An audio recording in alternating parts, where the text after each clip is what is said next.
Gold prices have been rising. You read about it. We talk about it. Maybe you're thinking it's time to sell that ring, hawk it. Not a wedding ring. Don't hawk a wedding ring. Stay married. Hawk that ring and maybe get the money for it. There are pitfalls to that one. Kelly Grant from Smart Money is here with us. And we just pulled up the price of gold. You can see this, I believe that's the futures, around 1,600, had been as high as 1,800. You know, look, Kelly, we see the ads on television all the time, right? Invest in gold, buy gold. Yeah, right. Can't escape them at this point. It has certainly encouraged a lot of people to sell some surplus jewelry, that kind of stuff.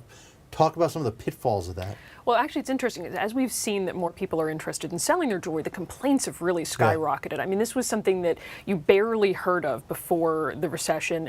2007 Better Business Bureau logged like 52 complaints, very few inquiries about these sort of companies.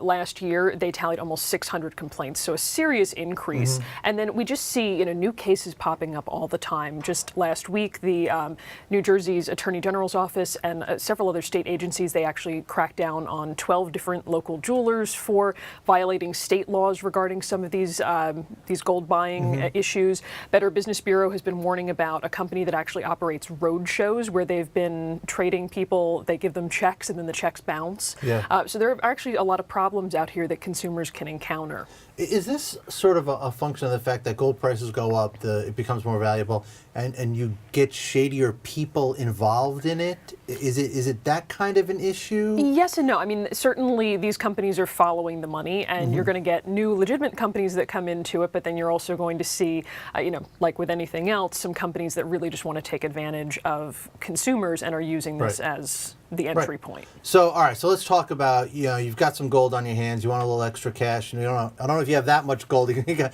all those bars. If you do, God bless you, but let's say you've got some gold on hand you want to sell. What should you do? How should you prepare yourself to avoid getting swindled? Well, of course, the first thing is to know the going rate for gold. Most consumers we hear just kind of go out and they're like, I have this jewelry, I don't really know what it's worth, I don't have any idea, and they just take it to someone and say, what do you give me for this?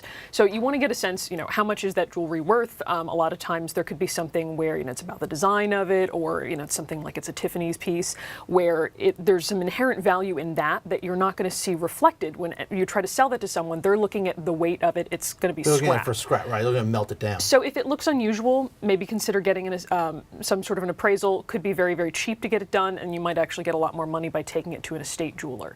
If that's kind of out of the running, at least know what the going rate is for gold, so that when you go in and you ask somebody, what do they give you for this, you know how much of a cut they're taking out. Right. And the important thing to think about is that the price for gold, we're talking about 24 karat gold. Most jewelry is actually 14 or 18. So you have to realize that you're not going to get that 1,600. If it's an 18 karat piece, you're probably talking more along the lines of $1,200 at most for that. And I thought one was very interesting. It was just make sure that they weigh it in front of you. Yes, this is a big thing and kind of a surprising one. A lot of the New Jersey sanctions that were recently handed down, this was for having scales that were not properly calibrated according to the state departments of weights and measures. And in a lot of states there is that protection, but they're also supposed to weigh it in front of you so you can actually see them weighing it and potentially so if they're sticking their finger down on it, right? Well, it's not that's going to actually be more in your favor. They're going to. Well, they'll hold it on the other side, right? Yeah, they're going to potentially do something to it, or maybe they're not even going to weigh it. They're just going to take it back there, look at it, and kind of say, feels like maybe about this much.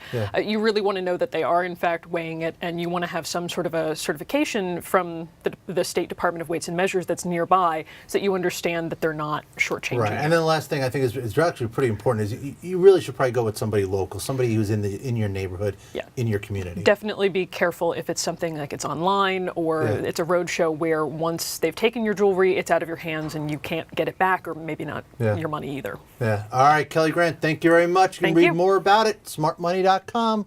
Talk to you soon.